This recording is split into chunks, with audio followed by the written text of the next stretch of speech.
This is the Self-Publishing Show. There's never been a better time to be a writer. Matt, welcome to the Self-Publishing Show. Great to have you with us and great to talk to another children's author. Thank you very much. Thank you for having me. Hey, we are looking forward to hearing about your success with children's books and gleaning what we can learn. And I think you've even, if you may have done this foolishly and rashly at the time, you've offered to put together a PDF on things you found out. Yes, exactly. So I'm going to put together sort of a tips and tricks type blog post, something like that, explaining what I've learned along the way and some of the things I wish I'd known and the way to publish a book and market it cost effectively, shall we say, without spending too much money. Yeah. Okay. Well, let's talk about the books. And I think it all started in an airport. It did. So back in end of 2018, so it was December, I was flying to Germany for a long weekend in Berlin. And I was going through the airport and I saw this poster with a sloth on it. And I don't know why, I just thought it was interesting and kind of cute. And I suddenly on the plane had this idea and it flashed into my head because I didn't have any other distractions, because on the plane, obviously you can't use your phone or anything. And I just suddenly started thinking about a sloth and how would that work if it was a speedy sloth or quick? And then speedy came because I like alliterations. And I thought Sam the Speedy Sloth or something along those lines. Or I think originally I said Sid the Speedy Sloth. And then I changed the name. And I actually ended up writing the book on the plane in the notes section of my phone. And the first line of the book just sort of flashed into my mind. I don't really know why, it just did. And then I wrote the book and then I ended up turning it into a best-selling children's book. Wow. And there it is. And I can see there's a book 2 as well, Playtime in the Rainforest. So it's is there more to the series? In my head, it hasn't quite come out yet, but I'm planning on writing more. Yeah, the sequel only came out a month or two ago, so they take quite a long time to get everything done. Well, I can see it's very well reviewed, 100 odd reviews and very high scores.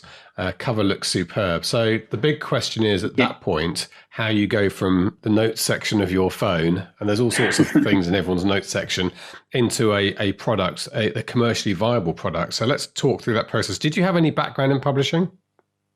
Not really. I about 3 or 4 years ago, I did publish a book it was actually a sort of a how-to book about how to create your own website. And it was more of sort of a vanity project just to see what it was like, how you would self-publish and using Amazon, KDP and those sorts of things. But I didn't really do anything with the book. And it was kind of a low content book.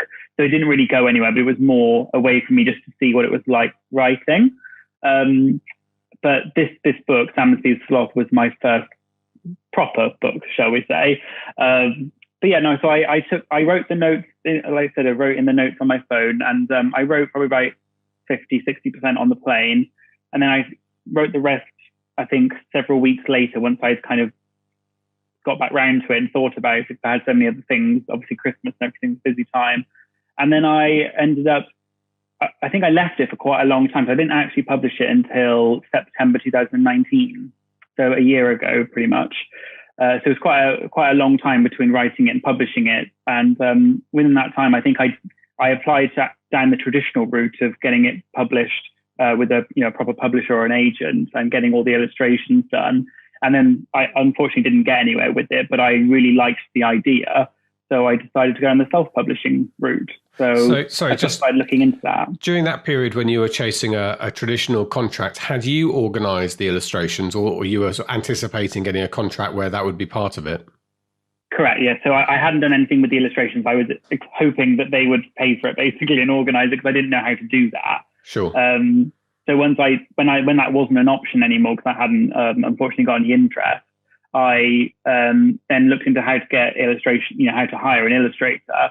And I looked into it, and to hire, a sort of professional illustrator that you find online, it was going to be sort of thousands of pounds, dollars. And I just couldn't afford that. So then I sort of stumbled across Fiverr.com, you might have heard of. So it's a marketplace for freelancers. And there's some quite low cost options on there. And I actually ended up finding a lady based in Indonesia, and she does amazing illustrations, and it's actually very reasonably priced. And it was, a lot, like 10 times less, I would say, than it would cost if I'd done it with, someone I found in the UK or whatever. And that's how I ended up getting my illustrations done. And she's done 3 of my books now. That's amazing. And